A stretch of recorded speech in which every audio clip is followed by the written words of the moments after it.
सांवरिया भिक्षु स्वाम जब श्रावकों के सामने सत्य का प्रकटीकरण कर दिया और कहा, श्रावकों, अपने को धैर्य है यह नहीं छोड़ना है।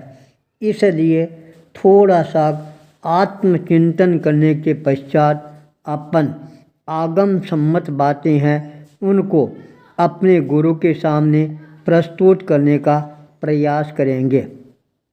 इसके लिए आवश्यक है हम आगमों का एक बार सांगोपांग अध्ययन है यह अवश्य ही कर लें। यह बात सुनते ही वहाँ पर उपस्थित एक मंदिर मार्गी भाई सोडलाल जी पोरवाल तत्काल उपाश्रय में जाते हैं। गुरु शास्त्री के पास से बत्तीसी लाकर आचार्य भिक्षु के चरणों में समर्पित कर देते हैं। दोपहर के समय सांवरिया भिक्षु स्वाम सभी श्रावकों के सामने उस बत्तीसी का वांचन करना प्रारंभ कर देते हैं, पर उन्होंने अपना धैर्य है वह बिल्कुल भी नहीं खोया था। भिक्षु को सत्य के दर्शन हुए। उन्होंने उक्त निर्णय लिया। सत्य दर्शन के बाद भी वे अधीर नहीं हुए। आत्मार्थी की दृष्टि है वह हमेशा अधैर्य महापाप होता है। वह कभी भी उतावलपन नहीं करता है, उदंडता है कभी भी नहीं दिखाता है, विनय धर्म को कभी भी नहीं छोड़ता है। सांवरिया भिक्षु ने अपना निष्कर्ष आचार्य रघुनाथ जी के चरणों में प्रस्तुत करने का अपने मन में संकल्प अभिव्यक्त करना प्रारंभ किया। यही उनकी इसी सत्याग्रही वृत्ति का परिणाम हमारे को स्पष्ट रूप से दृष्टिगोचर होना प्रारंभ हो जाता है। 4 महीने का समय बहुत ही गंभीरता के साथ अध्ययन, चिंतन, मनन, अनुशीलन के साथ परिसंपन्न होने की तैयारी में आता है। उस समय तक श्रावकों के साथ में सांवरिया भिक्षु सामने 2-2 बार बत्तीसी का वांचन करके अपने आप को पूर्णतया संतुष्ट बना दिया था। जब सांवरिया भिक्षु स्वाम को सत्य का दिग्दर्शन हो जाता है तब उन्होंने अपने मन में चिंतन करना प्रारंभ किया, मेरे जो साथी संत हैं उनको भी एक बार सत्य से साक्षात्कार है वह अवश्य ही करवा देना चाहिए। उनको अंधेरे के अंदर कभी भी रखने का प्रयास है यह नहीं करना चाहिए। मैं स्वयं जागृत हो गया हूँ तो मेरा दायित्व और कर्तव्य भी बनता है मैं अपने साथी संतों को भी जागृत करने का प्रयास करूं। यदि मेरा सत्य उनके दिल को छू जाएगा अवश्य ही वो सत्य को स्वीकार करने के लिए अपने आप को तैयार करना प्रारंभ कर देंगे। यदि मेरा सत्य है उनको नहीं जचा तो वो अपने दिमाग और दिल से जो भी निर्णय करेंगे वो अपने आप ही स्वतंत्र रहेंगे। इसलिए मेरा पहला दायित्व बन जाता है मैं अपने चारों साथी संतों को एक बार अपने पास में बुलाकर उनके साथ में यथार्थ चर्चा है वह अवश्य ही परिसंपन्न कर लूँ।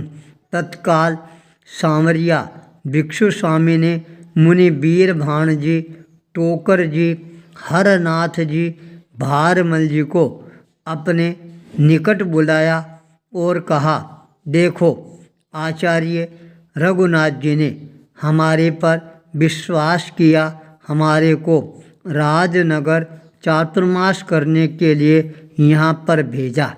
उनका लक्ष्य था श्रावक समाज को समझाकर एक बार श्रद्धानत प्रणत अवस्था के अंदर उनको पुनः स्थापित करना।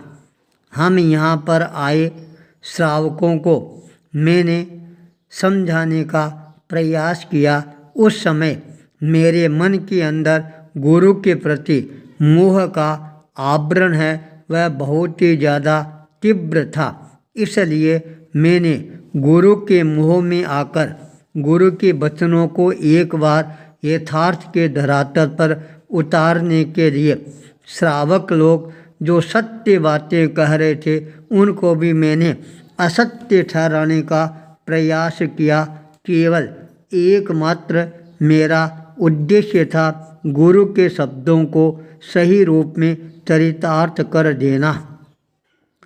मेरी बात सुनकर श्रावक लोग एक बार मेरे सामने श्रद्धा से झुक जाते हैं, पर उनका जो तत्व दर्शन था उसको वो छोड़ने के लिए तैयार नहीं होते हैं।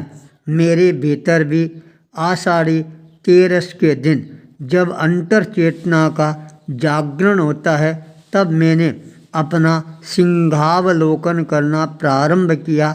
मैंने संकल्प किया जो सत्य है वह हमेशा ही सत्य ही रहता है। इसलिए 4 महीने तक आगमों का वांचन मैंने किया, श्रावक समाज के साथ किया।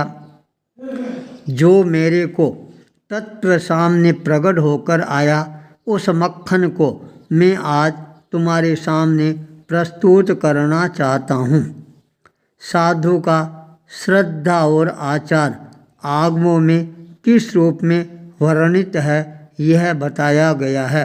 भिक्षु की सत्य के प्रति निष्ठा को देखकर चारों संत हैं वो भी बहुत ही ज़्यादा प्रभावित होने प्रारंभ हो जाते हैं। उनके मन के अंदर अपने आप ही हर्षाभिव्यक्ति है अभिव्यक्त होने प्रारंभ हो जाती हैं। आचार्य भिक्षु के सत्य दर्शन को देखकर चारों संत अपने आप ही सांवरिया भिक्षु स्वामी के चरणों के अंदर नतमस्तक हो जाते हैं। वीर भाणजी तो बहुत ही ज़्यादा अतिरेक करते हुए भिक्षु के चरणों के अंदर अपना शीश झुकाते हुए कहा, मैं आपके विचारों का पूर्णतया समर्थन करता हूँ और मैं आपके विचारों के अनुसार ही अपने जीवन को आगे बढ़ाने का प्रयास करूँगा। जब सांवरिया भिक्षु शाम को अपने चारों साथी संतों का योग मिल जाता है तब उनके मन के अंदर और ज़्यादा आगम के प्रति, सत्य के प्रति, साधुत्व के प्रति और ज़्यादा घनीभूत श्रद्धा का जागरण होना प्रारंभ हो जाता है। जब चातुर्मास काल परिसंपन्न होता है, भिक्षु ने साधुओं सहित राजनगर से विहार करने का अपना निर्णय उद्घोषित कर दिया। साथ में हम आगमों में वर्णित सच्चे साधुत्व का पालन नहीं कर रहे हैं। हमारी मान्यताएं और आचार है वह भी शुद्ध नहीं है। वीतराग के वचनों की तुला पर हम खरे नहीं उतर रहे हैं। सत्य ही सारभूत है, उसे पाने के लिए मोह पाश को हमारे को छिन्न भिन्न है यह करना ही होगा। हमने वैराग्यपूर्वक घर छोड़ा है। उस समय यात्रीजन रोने लगे थे। हमने उनके आंसुओं की अपेक्षा की। आत्मकल्याण के लिए हमने यह सब निर्णय लिया था।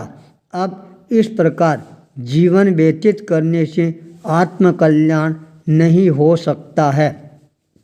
हमें आत्मा की वक्रता को तिलांजलि देकर शुद्ध संयम और शुद्ध साधुत्व पालन करना होगा।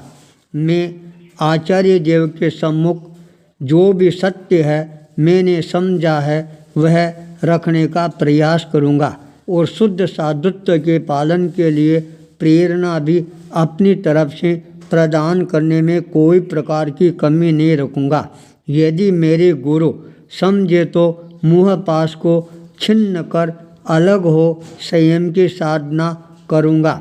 वो यदि नहीं समझते हैं तो भी मेरे को अब अपना सत्य का मार्ग है वह स्वीकार करने में कोई प्रकार की देरी नहीं लगानी है। यह निर्णय लेकर आचार्य भिक्षु साथी संतों के साथ विहार करते